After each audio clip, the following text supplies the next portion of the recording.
আহলিকুম নার, ঘোষণাকার। জোরে আওয়াজ করে বলেন ঘোষণাকার। কু আনফুসাকুম ওয়া আহলিকুম নার, ঘোষণাকার।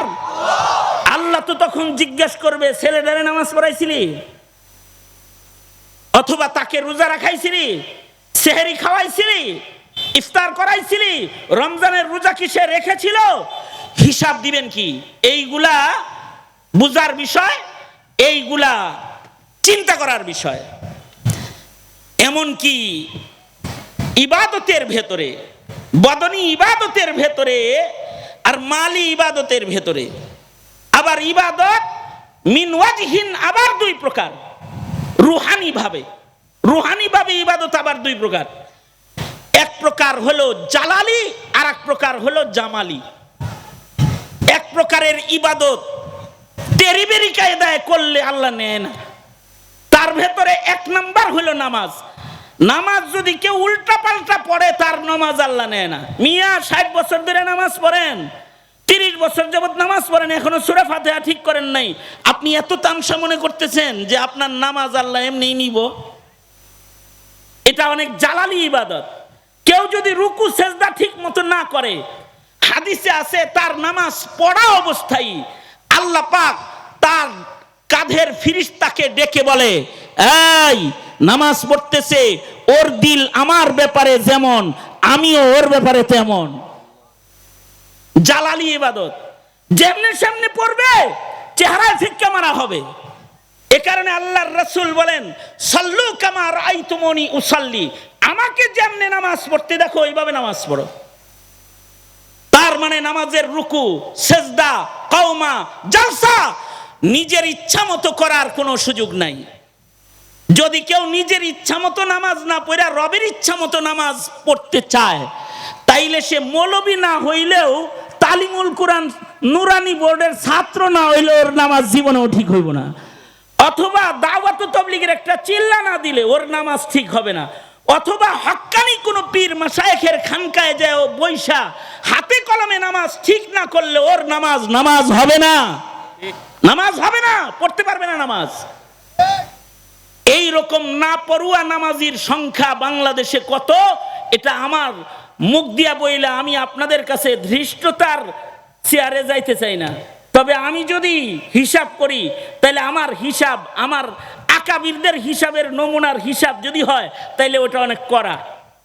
সেটা এত করা যে আপনি মসজিদে দাঁড়াইয়া নামাজগুলো যদি খালি দেখেন, তাইলে আমার মনে হয় 80% নামাজির নামাজে আপনি কোনো নাম্বার করতে পারবেন না পাশের।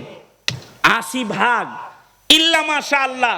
যে এলাকায় দাওয়াত অথবা দাওয়াতুল হক অথবা হক্কানি আলেমদের মেহনত ব্যাপক, তাদের অবস্থা ভিন্ন, ওই এলাকার অবস্থা ভিন্ন, যে তারা কিছুটা নামাজ পড়তে পারে। অথচ নামাজ এক জালালি ইবাদত। আপনারা আমরা যারা হানাফি মাযহাবের লোক, তাদের ব্যাপারে ফয়সালা কি? তাদের ব্যাপারে ফয়সালা হলো, ইমামে আজম আবু হানিফা রহমতুল্লাহ আলাইহি বলেন, যারা নামাজ পড়ে না ইচ্ছা কইরা, তাদেরকে জেলখানায় ঢুকায় দাও। তাদের বসবাসের জায়গা স্বাভাবিক ঘর বাড়ি না, তাদের বসবাসের জায়গা হইল জেলখানা। বুঝছেন বিষয়টা? কথাটা শোনা গেছে? কে কে শুনছেন হাত তোলেন দেখি। ইমামে আজম কি বলে আমার সাথে বলেন তাইলে। ইমামে আজম কি বলে? যারা ইচ্ছা করে নামাজ পড়ে না, ওদের থাকার জায়গা কোনটা? ওর ঘর বাড়ি, এসি রুম আর এসি দোকান, এসি অফিস, এসি গাড়ি, নাকি জেলখানা? জোরে আওয়াজ করে বলেন জেলখানা। তার মানে কেউ যদি নামাজ না পড়ে, তাহলে শরঈ বিধান হলো মুসলিম দেশের সরকার তাকে জেলখানায় পাঠিয়ে দিবে। দুঃখজনক বিষয় হলো, এই দেশের সরকার এখন টুপিওয়ালা দাড়িওয়ালাকে মিথ্যা মামলা, জঙ্গি মামলা দিয়া জেলখানায় ঢুকাইলেও মদখোর, জেনাকার, পাপাচার যারা, তাদেরকে আজাদ ছেড়ে দেওয়া হয়, আজাদ ছেড়ে দেওয়া হয়। আমি ধন্যবাদ জানাই মাননীয় স্পিকার মহোদয়কে যে তিনি নামাজের সময়ে সংসদ বিরতি দিয়েছেন। ধন্যবাদ জানাই আমি। নামাজের সময় হয়েছে তো সংসদের কার্যক্রম বিরতি দিয়ে বলেছে নামাজের টাইমে সংসদে বিল টিল পাশের কোনো কিছু চলতে পারে না। অবশ্যই এই সরকারের এটি একটি সফলতা, কিন্তু আমি আরো সফলতার দিকে যাইতে গিয়ে বলবো, স্পিকার মহোদয়, আপনার সংসদে নামাজের বিরতির সময় যারা নামাজ পড়ে না এদেরকে মুসলিম পরিচয়ে চলাফেরা করাতো এক মাযহাবের ইমাম, হাম্বলি মাযহাবের ইমাম, সে সমর্থন করে না। কি কথাটা শক্ত হয়ে গেলে খুঁচা লাগলে পারে কিছু করার নাই। মানে যদি নামাজের বিরতি চললো কিন্তু নামাজ পড়লো না, সে মুসলমানের প্রতিনিধি না, সে কাফেরের প্রতিনিধি হয়ে গেল, সে বেঈমানের প্রতিনিধিত্ব করলো তখন। অর্থাৎ বেঈমান, আর এক হাদিসে আছে বেঈমান আর মুসলিমের ভেতরে ব্যবধান হলো নামাজ। বেঈমান আর কাফেরের ভেতরে ব্যবধান কি? তারকুস সালাহ। কেউ যদি নামাজ ছেড়ে দেয় তাহলে কাফেরের রঙে রঙিন হয়ে গেছে সে। সুতরাং আমার এই যে এতক্ষণ যে মাত্র আধা ঘন্টা ওয়াজ ফরমাইলাম না, এই আধা ঘন্টার ওয়াজের ফরমানির ভেতর থেকে কিছু যোগ বিয়োগ হিসাব নিকাশ আপনারা আপনাদের ব্যক্তি জীবনে করবেন। কি করবেন তো ইনশাআল্লাহ? জোরে বলেন না, করবেন তো ইনশাআল্লাহ? তার মানে বাড়িতে বেনামাজি পালা যাবে না, আইন করে অপরাধ বন্ধ করতে পারবেন না, বাহিনী লাগায়া গোয়েন্দা লাগায়া অপরাধ বন্ধ করতে পারবেন না, কিন্তু মহান রব্বুল আলামিন বলতেছেন নামাজ কায়েম করো, ইন্নাস সালাতা তানহা আনিল ফাহশাই ওয়াল মুনকার। যারা নামাজি হয়ে যাবে তারা অপরাধ করতে পারে না। আল্লাহু আকবার, জোরে করে বলেন। নামাজি অপরাধ করতে পারে না। আপনারা বলবেন হুজুর কিছু কিছু নামাজিকে দেখা যায় যারা নামাজও পড়ে সুদের কারবারও করে, নামাজও পড়ে, হজও করে, ঘুষও খায়, দুর্নীতিও করে, হারামও কামায়, নামাজও পড়ে, তসবিহাতেও ঘুরে, মসজিদে যায় ইমাম সাহেবের পিছনে যায় বসে থাকে, আবার উল্টা পাল্টা কাজের নেতৃত্ব দিয়ে ফেলায়। তাহলে তাদের নামাজ কেন তাদেরকে গুনাহ থেকে বাঁচায় না? তাদের প্রশ্নের উত্তর হলো আসলে তারা আসল নামাজ পড়ে না। কারণ নামাজ কিছু রুকু সেজদার নাম নয়। রুকু সেজদা কইরাও যদি কারোর নামাজে কারোর দিল না থাকে তো রাসূল বলে লা সালাতা ইল্লা ফি হুজুরিল কলব। যার নিয়ত ভালো হয় নাই, যার নামাজের ভিতরে কলব হাজির নাই, সে আছে নামাজে কিন্তু তার দিল নামাজের সেজদার মধ্যে নাই। সে যখন সেজদা দিছে, সে যে রবের কদমে সেজদা দিছে এই দিল তার নাই। সে যে রবের সামনে দাঁড়াইছে এই দিলের অবস্থান তার নাই। তাহলে তার নামাজ নামাজ হবে না। মহান রব্বুল আলামিন গাফেল দিলের নামাজির নামাজকে নামাজ হিসাবে নেন না। তার মানে বুজুর্গরা বলেন কেউ যদি নামাজও পড়ে আকামও করে তাইলে বুঝবা তার হয়তো নামাজের মাসাইলে সমস্যা, তাছাড়া তার নামাজের নিয়তে সমস্যা, তাছাড়া তার নামাজের ভেতরে গুরুত্বহীন নামাজের অবস্থান, অথবা সে অন্য কোনো মাকসাদে নামাজ পড়ে, আল্লাহকে রাজি করার জন্য নামাজ পড়ে না।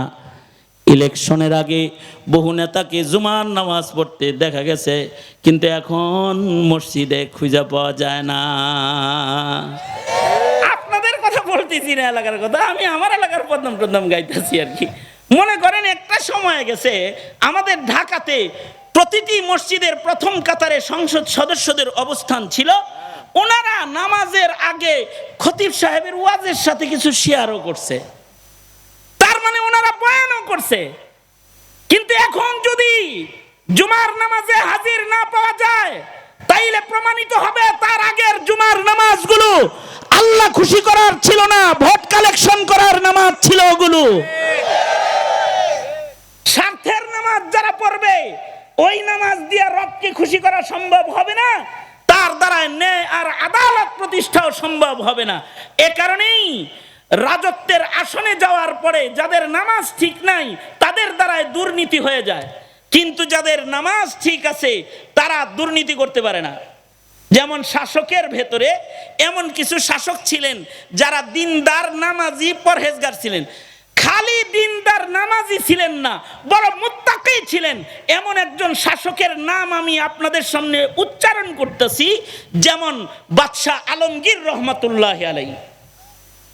এই ভারতবর্ষের বাদশাহ ছিলেন বাদশাহ আলমগীর।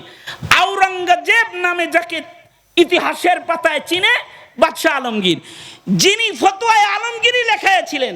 কিয়ামত পর্যন্ত বাদশাহ আলমগীরের ফতোয়ায়ে আলমগীরি মাসায়েলের মাধ্যমে এই পৃথিবীর মানুষদেরকে হালাল হারামের আলো বিতরণ করবে। আল্লাহু আকবার, জোরে করে বলেন।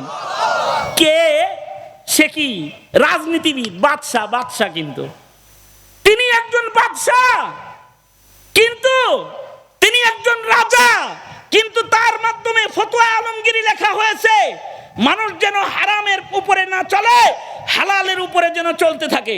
প্রত্যেকটা তাখাসসুস ফিল ফিকহের যে সকল শিক্ষাঙ্গনগুলো আছে, সেখানে ফতোয়া আলমগীরি আলাদাভাবে পড়ানো হয়, মুতালা করানো হয় ছাত্রদেরকে। প্রত্যেকটা ফতোয়া বিভাগে ফতোয়া আলমগীরি মওজুদ আছে। এই বাদশাহ আলমগীর রহমতুল্লাহ আলাইহি, উনিও তো রাজা ছিলেন, এখনো রাজা বাদশাহ আছে, কিন্তু উনার আমলে জুলুম প্রতিষ্ঠা পায় নাই। বাদশাহ আওরঙ্গজেব রাতের অন্ধকারে নিজের হাতে তরবারি দিয়া মদখোররে আগে কতল করছে, তারপরে পানি খাইছে। নিজে কসম খেয়ে ফেলেছে যে মদখোরকে যতক্ষণ পর্যন্ত হত্যা না করব, ততক্ষণ পর্যন্ত আমি পানি পান করব না। জেনাকারকে যতক্ষণ পর্যন্ত শেষ না করব, ততক্ষণ পর্যন্ত আমি খানা খাবো না, এরকম কসম করছে। এইভাবে দেশকে দুর্নীতি মুক্ত করেছিলেন বাদশাহ আলমগীর রহমতুল্লাহ আলাইহি। উনি যখন নামাজে দাঁড়ায় থাকতেন, তখন লম্বা নামাজ হতো, কখনো কখনো এশার পরে নামাজে দাঁড়াতেন, ফজর হয়ে যেত। আরে ইমামে আজম আবু হানিফা পর্যন্ত যাইতেছি না, এই বাদশাহ আলমগীর পর্যন্ত গেছি। এই যুগের শাসকদের কথা বলতেছি, এই বাদশাহ আলমগীরের জমানার কথা বলতেছি। আবার এইরকম ছিলেন, দেখেন, উনি বাদশাহ, কিন্তু উনার পরিবারের কেউ উমরাও করে নাই, হজও করে নাই। বাদশাহ কিন্তু হজও করে নাই। স্যার হইছেন কে? নিজে তো করে নাই, ফ্যামিলির কেউ করে নাই। তো একজন ধনী